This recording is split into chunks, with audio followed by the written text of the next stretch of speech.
Hallo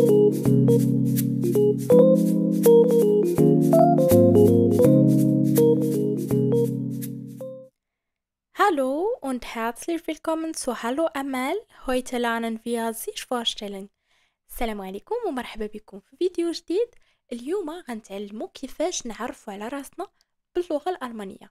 الدرس جد سهل بزاف، خاصكم غير تعطيوه راسكم، تعاودوا تمرنوا بزاف على النطق ديال الكلمات، وإن شاء الله غادي تقدروا توليو تعرفوا على راسكم الناس الآخرين باللغة الألمانية بطريقة سهلة.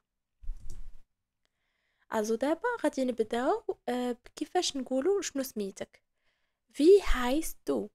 Wie heißt du? واحد الحاجة، إلا بغينا نعبروا على اولا الا بغينا نهضروا مع شي شخص بطريقه فورمال، يعني الا كان هاد الشخص غنقولوا له مثلا حضرتك، يعني شي واحد اللي سواء كبر منا او ما كنعرفوش، او في الخدمه يلا غنتعرفوا على الناس في الخدمه، يعني اول مره غنعرفوهم، فما كتجي من قله الاحترام انك تقول له في هايستو كتقال الاصدقاء ما بيناتهم. اما الا كانت فورمال فكنقولوا في هايسن زي هذيك زي كتقال حضرتك الناس اللي مازال ما كنعرفوهمش. الا كنتي غتقولها لشي صديق او شي واحد قدك في العمر، ولا يلا بغيتي تعرف عليه، ولا انت في جماعه هكا بين الاصدقاء، فماشي مشكل، كنقولوا في هايستو. ايش هايس امل؟ هنا بغيت نقول انا سميتي امل، ايش هايس امل، وممكن نجاوب عليها بايش بن امل، بجوجهم صحاحين. بغيتي تقول هاي ايش هايس امل، ولا ايش هايس، ولا ايش بن امل. ايش هايس محمد، ايش هايس ابراهيم، ايش هايس منال، ايش بن منال، انزو فايتا. الا بغينا نقولوا شكون نتا تنقولوا فير بيستو، يعني سواء بغيتي تقولوا في هايستو او لا تقولوا فير بيستو، نفس الحاجه، ولكن من الاحسن تقولوا في هايستو. و بالنسبه للجواب فتقدر تجاوب عادي ايش هايس ولا ايش بين. الا بغيتي تقولوا منين جاي انت اولا منين انت، حنا هنايا كنهضروا على البلد، على البلاصه اللي هو فيها، البلد اللي جا منه، فكنقولوا woher kommst du. woher kommst du. الا كان شي واحد يعني كبر منا او لا في اطار العمل، او لا يعني بغينا نهضروا معاه فورمال، كنقولوا woher kommen sie. woher kommen sie. في الجواب فكنقولوا ايش كوم اوس، وكنزيدوا البلد اللي حنا جينا منه. مثلا حنا في المغرب، ايش كوم اوس ماروكو، انا جيت من المغرب كالبلد ديالي. ايش كوم اوس زيرين مثلا، ولا ايش كوم اوس فرانكرايش، فرنسا مثلا. ايش كوم اوس ماروكو. الا بغينا نقولوا فين ساكن او لا فين ساكنه، vous wohnst du. vous wohnst du.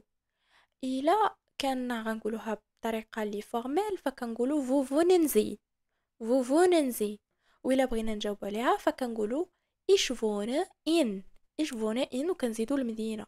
هنايا فين كنقولوا الفونن يعني فين ساكن، يعني في المدينة اللي انت ساكن فيها، على عكس إلا قلنا منين جيتي فكنهضروا على البلد. Wo wohnst du? Ich wohne in Salé, oder ich wohne in Rabat, oder ich wohne in Casablanca. Wie alt bist du? إلا بغينا نقولوا شحال في عمرك. شحال في عمرك باللغة الألمانية هي wie alt bist du. wie alt bist du. إلا بغيت نجاوب عليها ich bin 26 Jahre alt. ديما كدير العمر ديالك هنا، الرقم ديال العمر ديالك، وكتزيد عليه Jahre alt، هذه ضروري كتزيدها في الآخر. Ich bin 26 Jahre alt.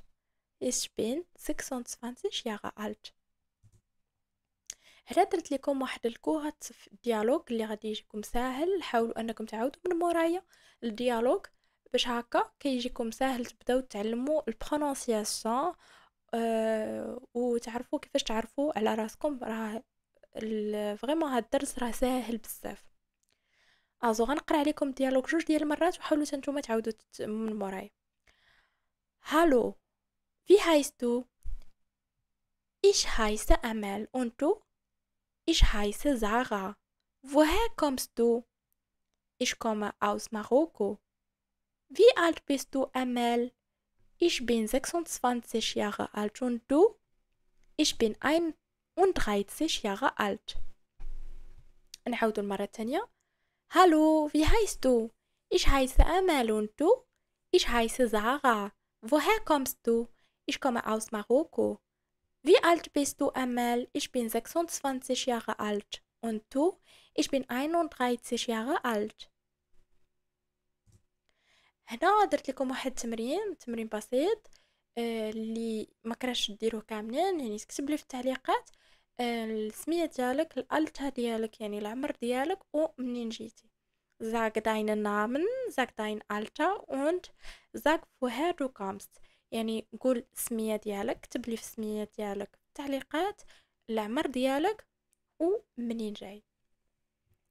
الدرس ديال اليوم سهلة، درس بسيط جدا.